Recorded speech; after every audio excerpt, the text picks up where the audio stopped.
Daily idli, dosa, chapati, பூரின்னே செஞ்சு குடுத்துட்டுருக்குற, போர் அடிக்குது. கொஞ்சம் டிஃப்ரெண்ட்டா பிரெட் ஆம்லெட் போட்டு குடு அப்படின்னு கேட்டாப்படிங்க. நீ தான் கேட்டரிங் படிச்சிருக்கிறீலேன்னு வேற சேலஞ்ச் சொன்னாருங்க. அவன் படிச்சது பொய்யா இருக்கக்கூடாதுன்னு சொல்லிட்டு சேலஞ்ச் அக்செப்ட் பண்ணிட்டு 3 எக் எடுத்துட்டு 4 ஸ்லைஸு பிரெட் எடுத்துட்டுங்க.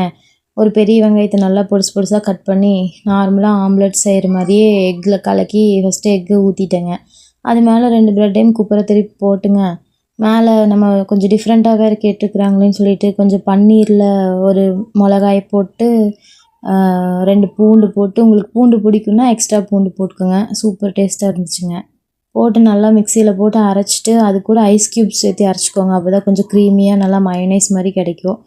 அப்புறம் ப்ரெட்டு நல்லா கீழே அடியில் குக் ஆனோடனே மேலே வந்து அந்த சீஸ் ஒரு சைடுமே நம்ம ஒரு சைடு அரைச்சி வச்சுருந்த பேஸ்ட்டையும் போட்டு நல்லா இப்படி ஒரு திருப்பி அப்படி ஒரு திருப்பி போட்டு எடுத்திங்கன்னா சும்மா அருமையான ஒரு ப்ரெட் ஆம்லெட்டுங்க. வித்தவுட் மயனைஸ் நல்லா ஒரு ஹை ப்ரோட்டீன் ரிச்சோட வேணும்னா இந்த மாதிரி செஞ்சு பாருங்க. டேஸ்ட் அல்டிமேட்டாக இருந்துச்சுங்க. உங்களுக்கு கார்லிக் பிடிக்கும்னா கண்டிப்பாக இந்த டைப் ஆஃப் ப்ரெட் ஆம்லெட் ரொம்ப பிடிக்குங்க.